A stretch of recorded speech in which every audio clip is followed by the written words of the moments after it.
Podcast Rita Lee, discografia comentada.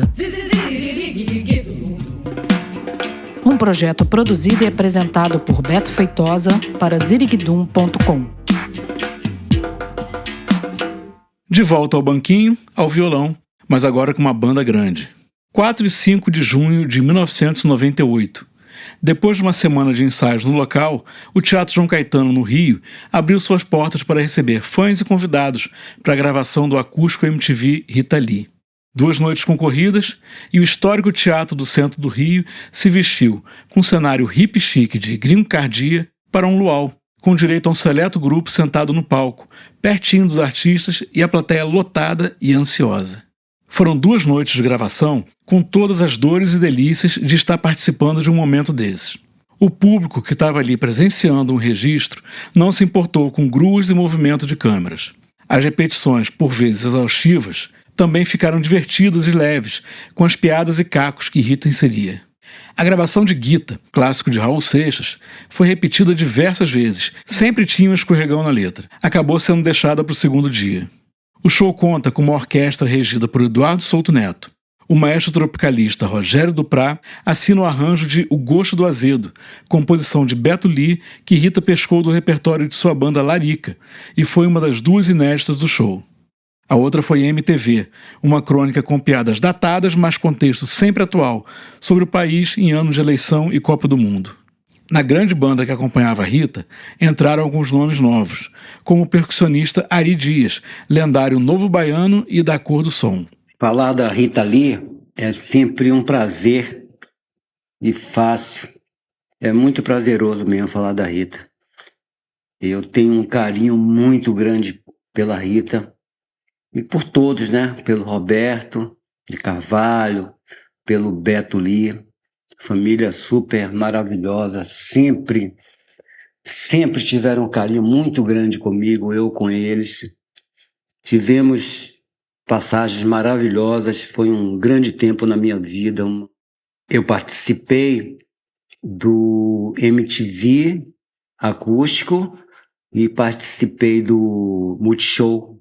E na época eu lembro que eu era o único músico do Rio, no primeiro no MTV, e eu sempre ia para São Paulo segunda-feira, ficava a semana inteira ensaiando com eles. A banda era toda de São Paulo, o Lima Marcucci, o Paulo Zimna, e eles sempre me acolheram muito bem. A Rita, ela era tão generosa, ela perguntava para mim: Ari, como é que tá? O hotel é bom? Estão te tratando bem? Você está comendo direitinho? Ela super doce. E aí fiz esse disco, né? Esse disco, o MTV, com ela. E foi maravilhoso. Tiveram vários convidados, né? Foi gravado aqui naquele Teatro João Caetano, aqui no Rio de Janeiro. E aí continuei, viajamos bastante, fizemos vários shows pelo Brasil. No show, ela apresentava todos os músicos, né? Fulano, não sei o quê. Chegava a minha hora, ela apresentava: esse é Ari Dias, filho meu e do Gilberto Gil. Não sei de onde ela tirou isso. Enfim, eu sei que foi um show no Canecão. E minha mãe estava na frente, sentada ali bem bem junto do palco, na frente. Aí a Rita ali: Ari Dias, filho meu e do Gilberto Gil. Aí minha mãe levanta: não é filho seu não, ele é meu filho. Ele é meu filho. E eu lá em cima, minha mãe senta aí. É uma brincadeira. Eu sei que depois eu levei minha mãe no camarim, né, para falar com ela. Ela: não, dona Elza, é uma brincadeira, eu sei que ele é filho da senhora, mas é meu filho também. Aí minha mãe deu um abraço nela, maior felicidade. A Rita é tudo de bom. Além de Ari, outro integrante da Cor do Som também esteve no show. Armandinho Macedo tocou bandolim em Balada da Louca, assim mesmo, no feminino, e na apoteótica Ovelha Negra, que fecha o álbum. Artista de importante influência no cenário musical das últimas décadas. influência que marca presença até os dias de hoje. Quando despontou nos Mutantes, com a base sonora da arrebatadora guitarra de Sérgio Dias, ali já mostrava para toda a juventude, né, da época, e eu me incluo nela, a forma brasileira de sermos Beatles, Hendrix, Rolling Stones. Mas ela não parou aí, não. Com Luiz Carlini, Tutti Frutti, seguindo com Roberto de Carvalho, né, seu companheiro de vida. Aí o sangue da roqueira efervesceu, amadureceu e ganhou essa personalidade ímpar que eu vejo consagra Rita ao título máximo de rainha do rock brasileiro. Eu tive a honra de fazer parte de um de seus projetos acústicos. Toquei bandolim em 2 faixas e a felicidade, né, de estar com ela no palco, nos bastidores, né, daquele maravilhoso evento, em companhia de outros grandes artistas. Por isso eu digo, viva Rita! Rita Lee na nossa história e nos nossos corações para sempre. Como era de praxe na série de acústicos, Rita também recebeu convidados. Nervosa e tímida, Cássia se soltou na feminista Luz del Fuego. Milton Nascimento foi a grande surpresa. Rita havia sonhado com Elis Regina aproximando os dois e chamou Milton para uma releitura de Mania de Você, que o arranjo de Roberto aproximou da linguagem do Clube da Esquina. Em Desculpe o Auê, Rita dividiu os vocais com Paula Toller. Essa música também teve a participação de Oswaldinho do acordeon, que fazia aniversário no dia de uma das gravações. Eu me lembro que eu estava um dia em casa, assim, tranquila, e recebi uma ligação do Marcelo Castelo Branco, que é meu amigo e na época era presidente da Poligram, se não me engano. E ele perguntou assim: Paula, eu acho que a Rita Lee vai te chamar para participar do Acústico MTV. O que você acha disso? Eu falei: pô, Marcelo, o que eu acho? O que você acha quando o seu maior ídolo te convida para cantar junto com ele? Né? No caso, a Rita. Eu fiquei engraçado porque eu poderia ter ficado muito nervosa, muito tensa, mas eu fiquei foi feliz.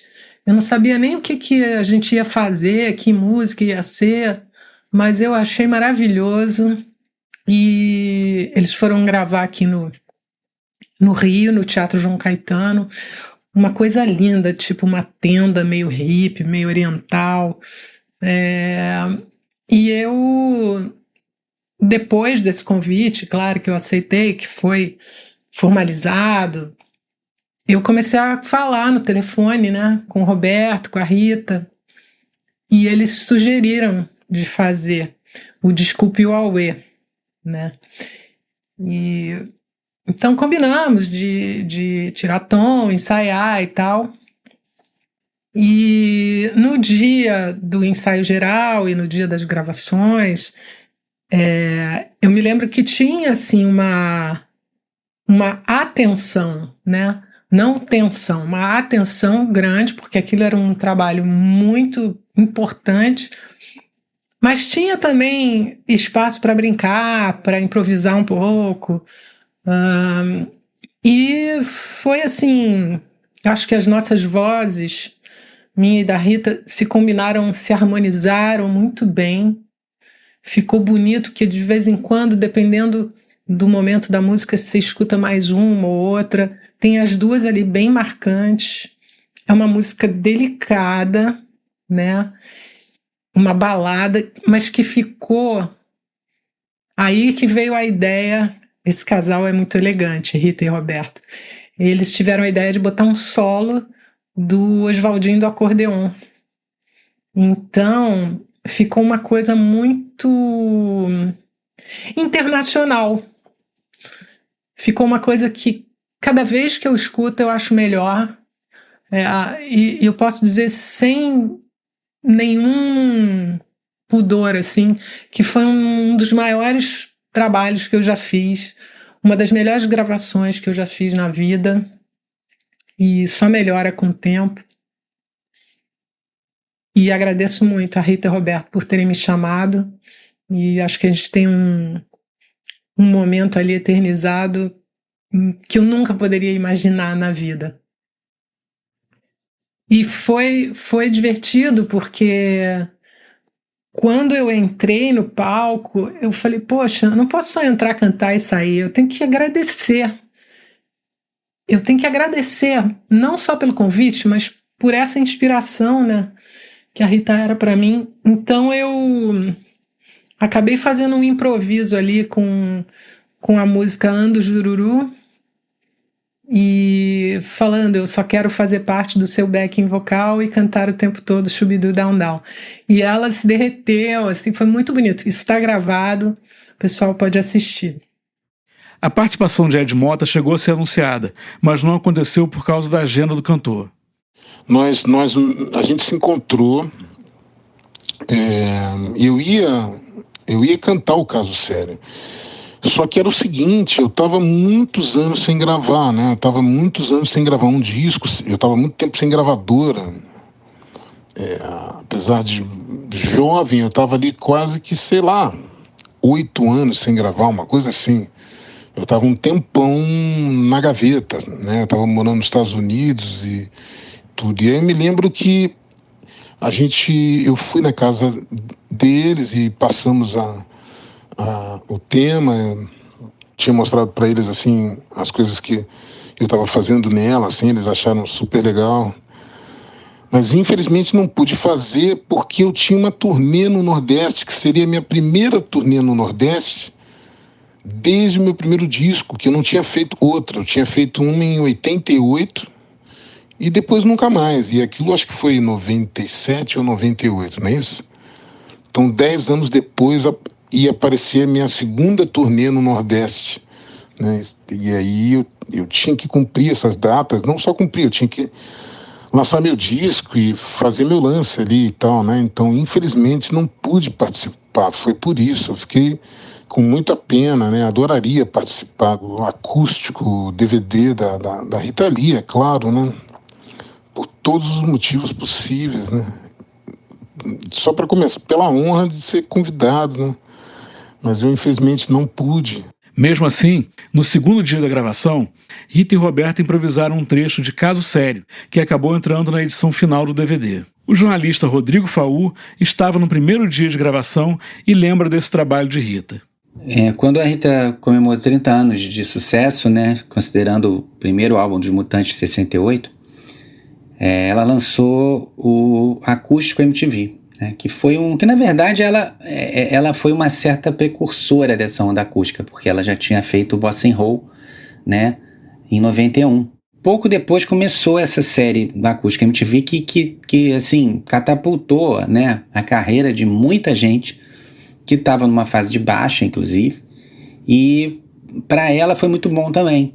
Ela tinha, assim, já estava num contrato com a Polygram, né, com Santa Rita de Samba, que foi uma super produção, e logo depois, em 98, ela fez esse acústico, que eu fui na gravação, inclusive, foi no João Caetano, gravou entre os dias 15 e 17 de outubro de 98, eu me lembro que na estreia eu estava lá. E no palco ela recebeu o Milton Nascimento, para cantar Mania de Você, a Cássia Eller, para cantar Luz Deu Fuego, a Paula Tolley, Desculpe o Auê, e o Titãs, no Papai Empresta o Carro. E ela usou, né, para variar, né, aqueles figurinos que ela pegou no baú, né, no baú de guardados dela, né, que ela sempre foi uma anti-moda, mas sempre andou na moda dela, né, uma coisa sempre muito original. E uma banda bem bacana, com muitos metais e cordas, incluindo o Roberto mesmo de Carvalho no piano, na gaita, violão de 6 e 12 e vocal, e ela própria no violão de 6 e todos os seus instrumentinhos de circo, como ela costumava dizer, né. E também tinha alguns músicos convidados, como o Armandinho, né, Macedo, o Oswaldinho do acordeon, maestros como Eduardo Souto Neto e até mesmo o Rogério Duprá, um grande maestro da época do tropicalismo, que fez um arranjo de cordas e metais de uma das inéditas desse trabalho, que era O Gosto do Azedo, que era como se fosse uma pessoa falando do HIV na primeira pessoa, assim, era uma música meio assim, parece um filme de terror. E esse rock, na verdade, ela pegou da banda Larica, do Beto Lee, que era uma banda que o filho dela tinha na época, e ele também participou da gravação tocando violão. bandolim e mais uns negócios. E também ele também teve uma releitura da Guita, né, do Raul Seixas, do Paulo Coelho, e uma outra inédita era a MTV, que era que na definição da Rita na época ela chamou de uma salsa santanada, né, uma relação aliás, uma referência ao Santana, falando sobre o Brasil no ano de Copa e eleição. Então é isso, foi uma revisão de carreira que ela fez com muita classe, né, e na companhia do Roberto e desses grandes músicos, e deu maior pé, assim, foi um projeto de grande sucesso. E na época ela fez assim falou, né, que na verdade que todo mundo, né, assim, tem um apreço pelo repertório que as pessoas gravam e fazem na juventude, né, que tá todo mundo com vício da juventude, no auge da criação. Então são músicas que não morrem. Então sempre que essas músicas voltam, o público gosta muito, né. Então ela fez isso sem o menor constrangimento, assim, realmente deu maior pé.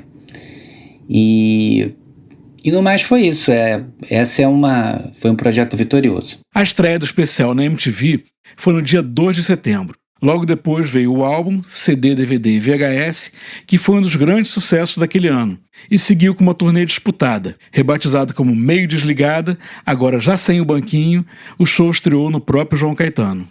A nova turnê seguiu pelo país acompanhando o grande sucesso do álbum, em um clima informal, somando brincadeiras. Em cada cidade, por exemplo, Rita convidava alguém da plateia para cantar Desculpe o Auê com ela. Em uma dessas apresentações no Rio, Renato Liebman foi escolhido para o dueto. E lembra: eu lá com os meus 14, 15 anos já tinha a Rita Lee como ídolo maior. Influência total de personalidade, de atitude, de pensamentos. Naquela fase bem adolescente, onde lá de longe, sem me conhecer, através daquela música mágica dela, parecia que ela me entendia e me representava perfeitamente quando nem eu entendia nada de nada sobre mim. Então eis que chegou o show dela, o show acústico no Rio, e eu resolvi ir, e amigo nenhum da escola queria ir comigo, então fui sozinho. Cismei que eu ia cantar com ela no palco, e fiz uma faixa com o pedido, e na hora lá já no show, eu super tímido, me cagando de medo, de vergonha, os meus novos melhores amigos do fã-clube que eu tinha conhecido ali na hora me encorajaram, e aí eu levantei a faixa. A Rita e o Roberto leram do palco, a Rita pediu se podia esperar um pouco e me chamava depois. Pronto, ali eu já estava realizado. A Rita Lee, com aquela voz, com aquela presença de fada, dirigiu sua palavra a mim, nada mais era necessário. Mais tarde no show ela me chamou, o Roberto super generoso estendeu a mão e me puxou pro palco também. E aí a gente cantou junto Desculpe o Auê. Eu com aquela voz total em plena puberdade, oscilando, e a Rita até me tirou para dançar na hora do solo da música. Olha, depois disso eu só lembro de um beijo e um abraço super carinhosos dela, e ela me falando no ouvido que eu tinha uma voz muito bonita. Agora, o resto da noite, da semana, do mês, do ano, da década, olha, eu não lembro não. Depois de um tempo meio desligada, pronta para cair no rock de novo. E essa hora já está chegando, com vontade. Podcast Rita Lee, discografia comentada. Apresentação, roteiro e produção, Beto Feitosa.